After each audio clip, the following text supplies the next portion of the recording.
आप सभी भाई बहनों का आध्यात्मिक ज्ञानात्मक चैनल की ब्रह्म मुहूर्त उपदेश कक्षा में एक बार फिर स्वागत है।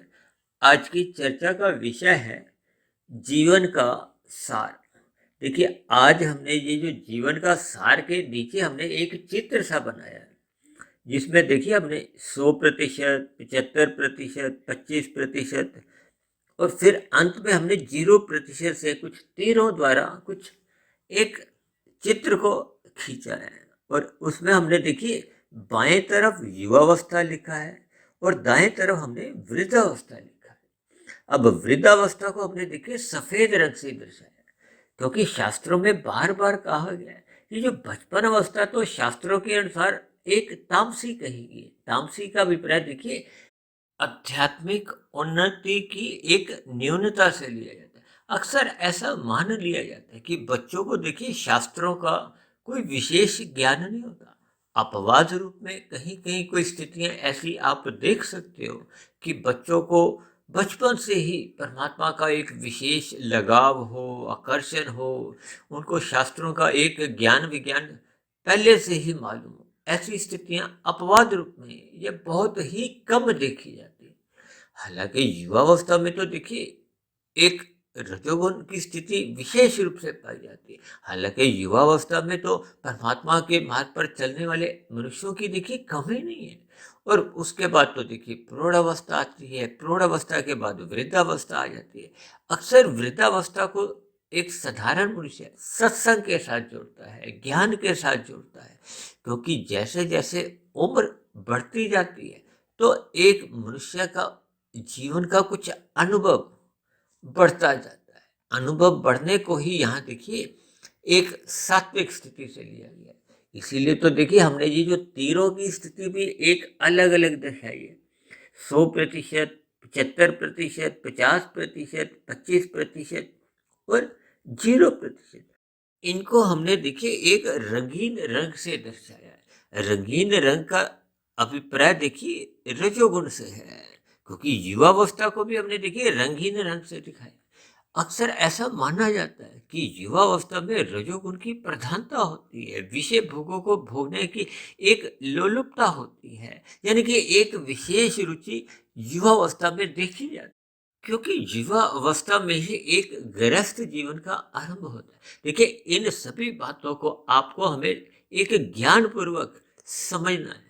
हालांकि ये जो आज मैंने देखिए ये जो जीवन का सार में जो तीरों द्वारा कुछ अपने काल्पनिक, यानी कि जीवन का जो एक आपके हमारे जीवन में जो जो स्थितियां बनती हैं, उन स्थितियों का एक अनुभव के आधार पे, शास्त्रों के सैद्धांतिक कथनों के आधार पे मैंने एक कल्पना का एक सहारा लेते हुए एक मन की स्थितियां कहो, स्थूल शरीर की स्थितियां कहो, यानी कि बचपन अवस्था, युवावस्था, प्रौढ़ अवस्था, वृद्धावस्था, ये जैसी जैसी स्थितियां एक साधारण मनुष्य के जीवन में बनती जाती हैं, उन स्थितियों का कुछ मैं अवलोकन करने जा रहा हूँ, उस पर कुछ चर्चा करने जा रहा हूँ, ताकि हम सभी भाई बहनों को अपने मिले हुए जीवन का एक उद्देश्य समझ आ जाए, मनुष्य जोनि का महत्व समझ में आ जाए, परमात्मा के आध्यात्मिक ज्ञान के प्रति आपके हमारी कुछ रुचि जागे, क्योंकि मनुष्य जोनि सत्वगुण बढ़ाने के लिए मिली है, विशुद्ध सत्वगुणी सत्ता यानी कि परमात्मा को पाने के लिए मिली है,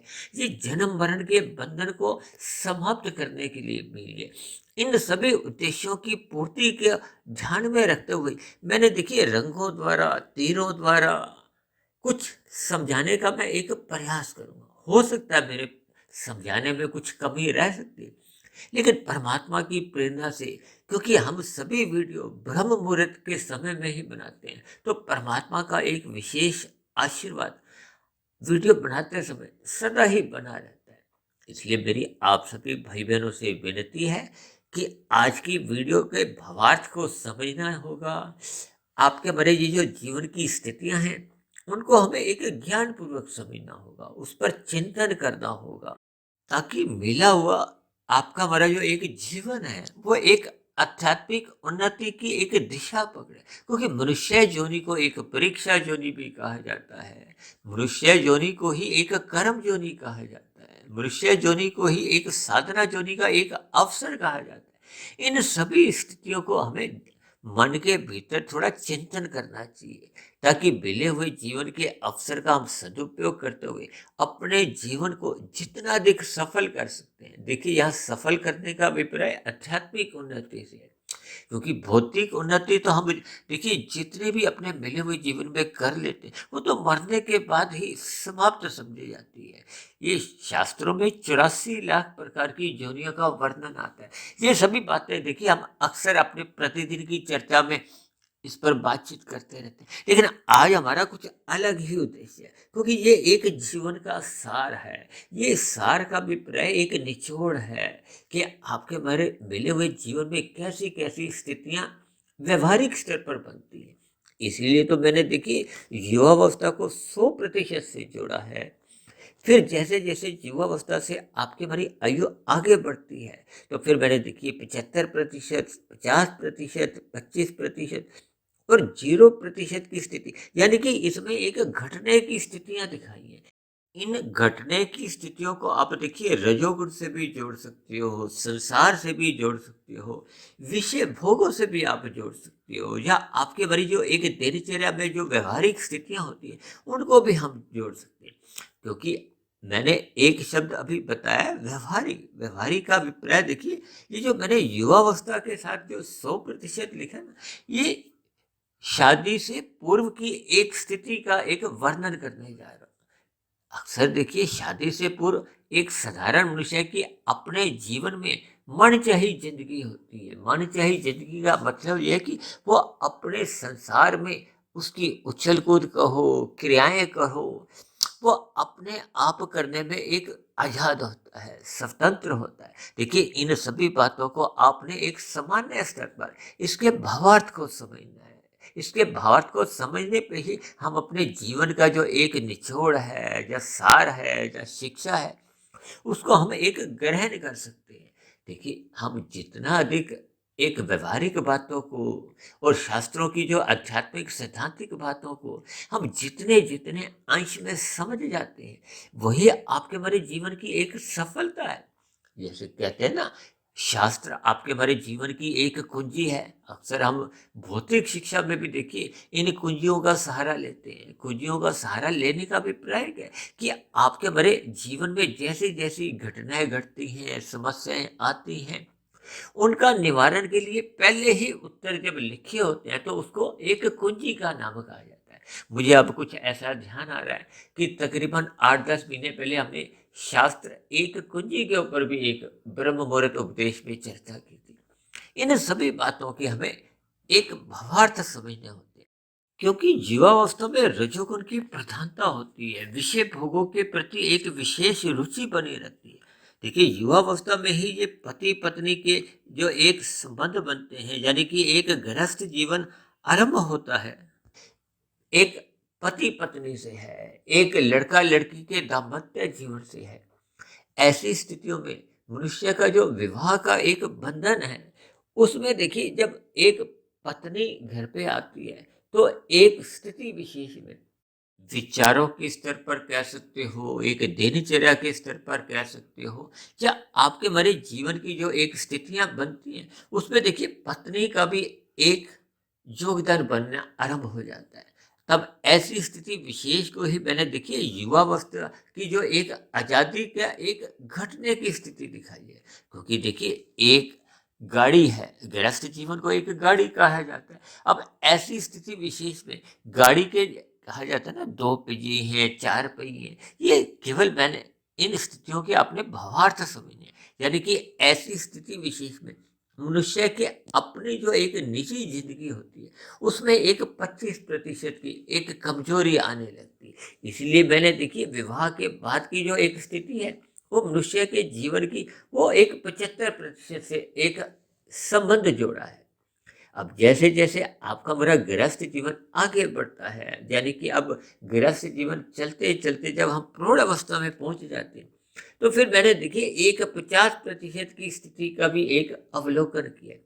इसका अभिप्राय क्या है कि जब दाम्पत्य जीवन आरंभ होता है, तो पति पत्नी के परिवार में एक शिशु का आगमन होता है। है। जैसे जैसे बच्चा भी बड़ा होता है तो बच्चे की भी अपनी स्वयं की कुछ इच्छाएं होती हैं, उसका अपना एक निजी जीवन होता है।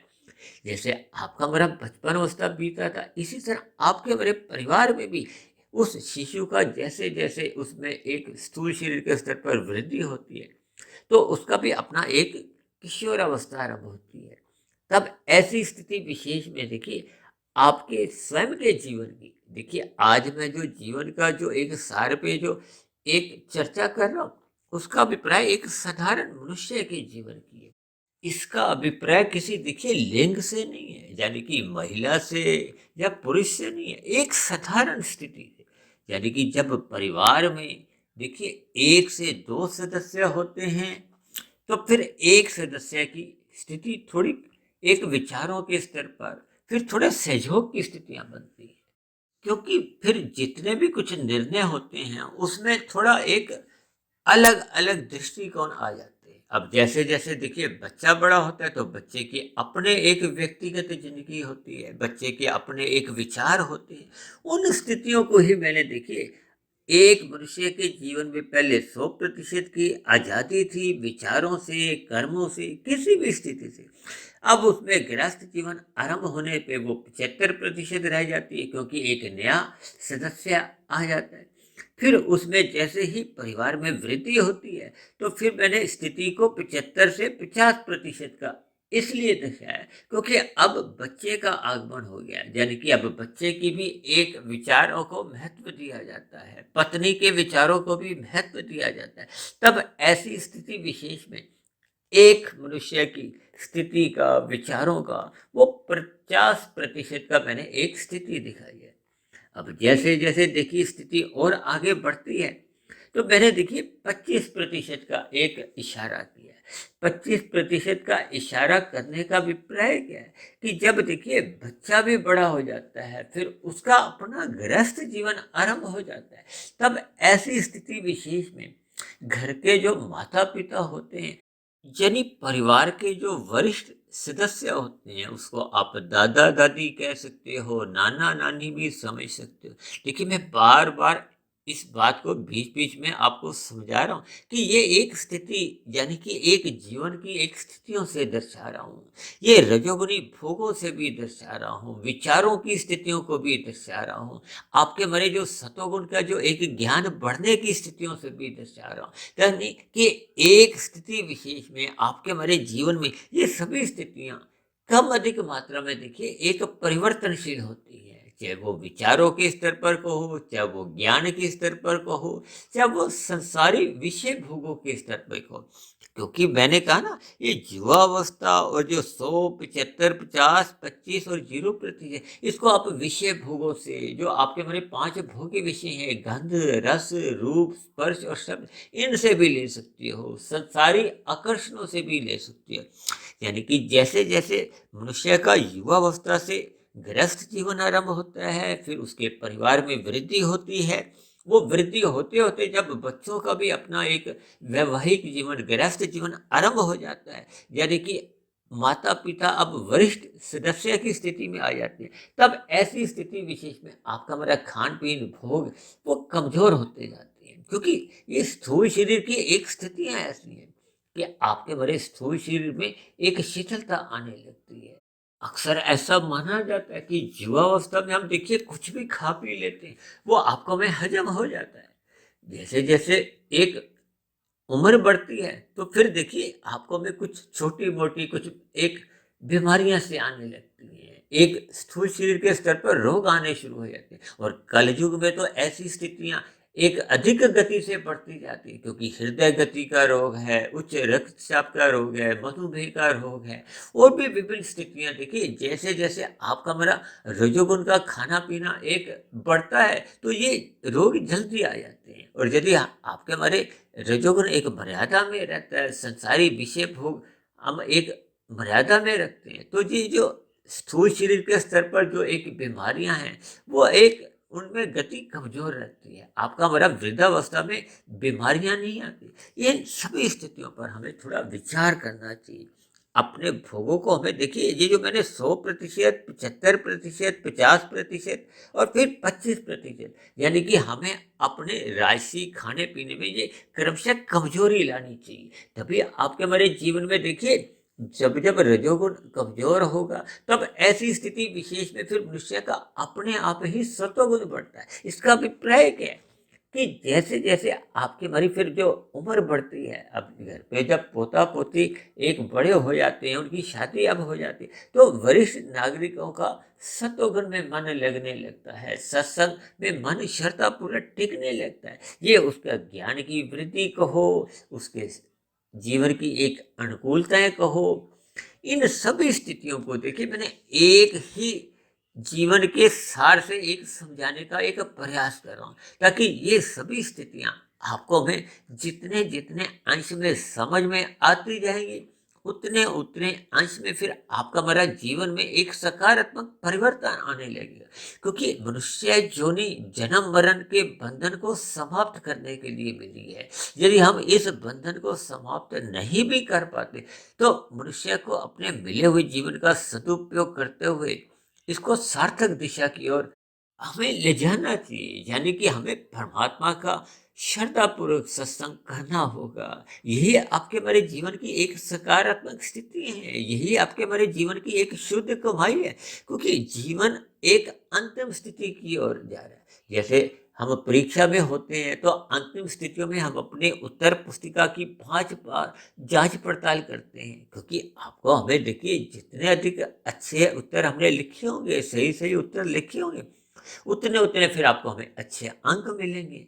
यदि हम उस परीक्षा में पास नहीं होते, तो फिर देखिए हम फेल होने की स्थितियां होती हैं। ये फेल होने की स्थितियों का अभिप्राय देखिए, 84 लाख प्रकार की योनियों में जो 80 लाख प्रकार की नीचे की तामसी योनियां हैं, दंडमयी योनियां हैं, इस पर मनुष्य को थोड़ा विचार करना चाहिए। क्योंकि मनुष्य योनि तो तभी मिलती है जब संचित कर्मों में पाप और पुण्य कर्मों की कम से कम तुल्यता होती है, पुण्य कर्मों की अधिकता होती है, और मन में मनुष्य योनि पाने की ही एक इच्छा बनी रहती है। क्योंकि शास्त्रों में ऐसा समझने में आता है कि पहले आपकी हमारी पात्रता देखी जाती है कर्मों के आधार, फिर आपकी हमारी इच्छा को महत्व दिया जाता है। यदि पात्रता नहीं है, इच्छा रहने से भी देखिए, उदाहरण के लिए यदि आपके हमारे संचित कर्मों में पाप कर्म 70% है, पुण्य कर्म 30% है, तब ऐसी स्थिति विशेष में कर्मफल सिद्धांत के अनुसार मनुष्य को मरने के बाद फिर से नीचे की जोनियों में जन्म लेने को हम बाध्य हो जाते हैं। क्योंकि वो जो 70 और 30%, यानी कि 70% पाप कर्म है, पुण्य कर्मों की 30% है, वो जो बीच का जो 40% का जो एक अंतर है, उस अंतर को समाप्त करने के लिए फिर मनुष्य को एक दंड रूप में कहो, किसी भी स्थितियों में देखिए, फिर वो नीचे की जोनियों में क्रमशः जाना पड़ता है। मनुष्य से नीचे की जोनियां देखिए पशु पक्षी की हैं, उससे नीचे की पक्षियों की जोनी कही गई है, उससे नीचे की कीड़े मकोड़े कीट पतंगे की है, समुद्री जलीय जीवों की है, उससे नीचे की एक वनस्पति योनि की, जो कि चल फिर भी नहीं सकते। इन सभी स्थितियों पर देखिए हम अक्सर चर्चाएं करते रहते हैं। आपका हमारा स्थूल शरीर, सूक्ष्म शरीर, कारण शरीर की स्थितियों का हम वर्णन करते हैं, 84 लाख प्रकार की योनियों का हम जिक्र करते हैं। क्योंकि आज हमारी एक चर्चा का कुछ अलग ही विषय है, जीवन का सार। क्योंकि आपके हमारे जीवन में लगभग इस जीवन के सार में जैसी जैसी मैंने स्थितियां एक कल्पना के आधार पर समझाई हैं, वो कम अधिक अनुपात में आपके हमारे एक सामान्य मनुष्य के जीवन में चलती रहती हैं। इनसे हमें सीख लेनी होगी। यानी 100 से 75%, 75 से 50%, 50 से 25%, अब 25% से अगली जो स्थिति मैंने दर्शाई है, वो देखिए 0% की ही दर्शाई है। यानी कि हमें संसारी विषय भोगों में अपनी रुचि को समाप्त करना होगा। तभी तो ये, जब आपका हमारा रजोगुण या संसारी आकर्षण मन में इनसे ज्ञान पूर्वक वैराग्य होगा, तभी ये जो 0% की स्थिति बनती है। ये 0% की स्थिति का अभिप्राय है कि हमें परमात्मा का ध्यान हमें लगाना होगा, ताकि आपकी हमारी आध्यात्मिक उन्नति हो। क्योंकि वृद्धावस्था आपके हमारे जीवन की एक अंतिम स्थिति है। उसके बाद की देखिए, एक स्थूल शरीर के स्तर पर एक मृत्यु ही देखी जाती है। ये एक सच्चाई है, ये एक जीवन का सार मैंने देखिए अपने अनुभव के आधार पे शास्त्रों की सैद्धांतिक बातें यानी कि तमोगुण, रजोगुण और सतोगुण की स्थितियाँ, क्योंकि बचपन अवस्था में शास्त्रों में ही कहा गया है कि सतोगुण की न्यूनता होती है, रजोगुण की स्थिति युवावस्था से दर्शाई है। जब आपका हमारा सतोगुण कमजोर होता है यानी कि बचपन अवस्था और युवावस्था, ये तामसी और राजसी स्थिति हैं। दोनों ही स्थितियों में देखिए सतोगुण कमजोर की स्थिति होती है। शास्त्रों में बार बार कहा जाता है ना कि एक गुण प्रधान होता है, दूसरा गुण गौण होता है, तीसरा गुण अति गौण होता है। शास्त्रों में ये भी कहा गया कि तमोगुण से 10 गुना अच्छा रजोगुण है, रजोगुण से 10 गुना अच्छा सतोगुण है। और मैं तो इस बात को आगे ले जाते हुए सतोगुण से भी 10 गुना अच्छा विशुद्ध सतोगुण, जो कि आत्मा और परमात्मा इन चेतन सत्ताओं के लिए कहा जाता है। इन सभी स्थितियों का हमें अवलोकन करना चाहिए। अपने मिले हुए जीवन के महत्व को समझना होगा। मिले हुई प्रौढ़ावस्था या वृद्धावस्था के जीवन का लाभ उठाते हुए हमें आध्यात्मिक उन्नति की और हमें एक अपने जीवन को लगाना होगा, ताकि हम सभी भाई बहन अपने ज्ञान को बढ़ाएं, अपनी आध्यात्मिक उन्नति की दिशा की ओर एक कमाई करें। यही आपकी हमारी एक शुद्ध कमाई है। हम सभी मनुष्य अपने मिले हुए जीवन में भौतिक उपलब्धियां कहो या कमाई को हम जितनी भी कर लेते हैं वो मरने के साथ ही समाप्त समझी जाती है, जबकि आध्यात्मिक उन्नति हम जितनी भी कर लेते हैं वो मरने के बाद भी सुरक्षित बनी रहती है। इसलिए हम सभी भाई बहनों को अपने मिले हुए जीवन को सफल करने की दिशा में हमें सतोगुण का संग बढ़ाना होगा, ब्रह्म मुहूर्त में उठना होगा, ताकि परमात्मा का ज्ञान विज्ञान जितने जितने अंश में हम समझ जाते हैं।